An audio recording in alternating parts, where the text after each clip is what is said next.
একটা সময় ছিল বাংলার প্রতিটি গ্রামে সকাল হলেই শোনা যেত হাতুড়ির শব্দ, মাটির চাকা ঘোরার শব্দ আর তাদের তাল মিলিয়ে চলা সুতো বোনার সুর। কামার বানাতো লাঙ্গল, কোদাল, দা আর কুমার গড়ত মাটির হাঁড়ি, কলস আর প্রদীপ।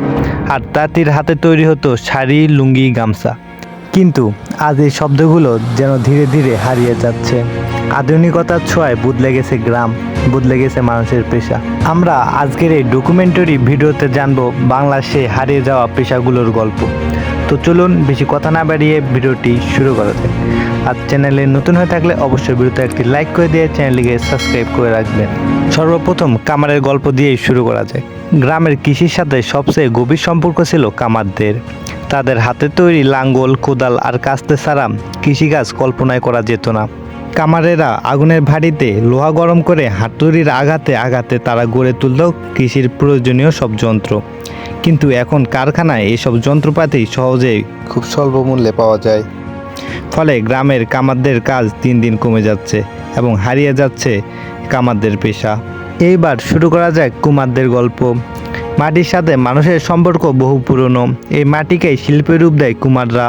চাকা ঘুরিয়ে তারা তৈরি করতেন হাঁড়ি, কলস, মাটির থালা আর উৎসবের সময় সুন্দর সুন্দর প্রতিমা। কিন্তু প্লাস্টিক আর অ্যালুমিনিয়াম পণ্যের ভিড়ে মাটির জিনিসের ব্যবহার অনেকটাই কমে গেছে। অতিরিক্ত প্লাস্টিক এবং অ্যালুমিনিয়াম ব্যবহারের ফলে কুমাররা তাদের পেশা হারিয়ে ফেলেছে। এবার বলবো তাঁতিদের নিয়ে। বাংলার তাঁতিরা একসময় পুরো উপমহাদেশে বিখ্যাত ছিলেন। তাদের হাতের তৈরি কাপড় ছিল শিল্পের মতো নিখুঁত। এই ধরেন কিছু বছর আগেও তাদের মৃদু শব্দে ভরে থাকতো গ্রামের অনেক বাড়ি। কিন্তু আজ মেশিনের তৈরি কাপড়ের দাপটে এই পেশাও ধীরে ধীরে হারিয়ে যাচ্ছে বাংলার তাঁতিরা এবং হারিয়ে যাচ্ছে বাংলার তাঁতিদের পেশা। এইসব পেশা এবং এইসব পেশার মানুষ হারিয়ে যাওয়ার একমাত্র কারণ হচ্ছে আধুনিকতার প্রভাব। সময়ের সাথে সাথে মানুষের জীবনযাত্রাও বদলে গেছে। কারখানায় তৈরি পণ্য দ্রুত, সস্তা ও সহজলভ্য। ফলে ঐতিহ্যবাহী এই পেশাগুলো ধীরে ধীরে হারিয়ে যাচ্ছে। অনেক কারিগর তাদের পূর্বপুরুষের পেশা ছেড়ে দিয়ে অন্য কাজে চলে যাচ্ছেন। আমাদের দেশের এই কামার, কুমার আর তাঁতিরা শুধু পেশাজীবী নন, তারা বাংলার সংস্কৃতি ও ঐতিহ্যের ধারক।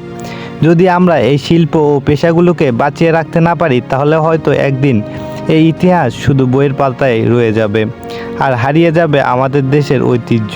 তো ভিউয়ার্স, আজকের ভিডিও এ পর্যন্তই। ভিডিওটি ভালো লেগে থাকলে অবশ্যই ভিডিওতে একটি লাইক করে দিয়ে চ্যানেলটিকে সাবস্ক্রাইব করে রাখবেন।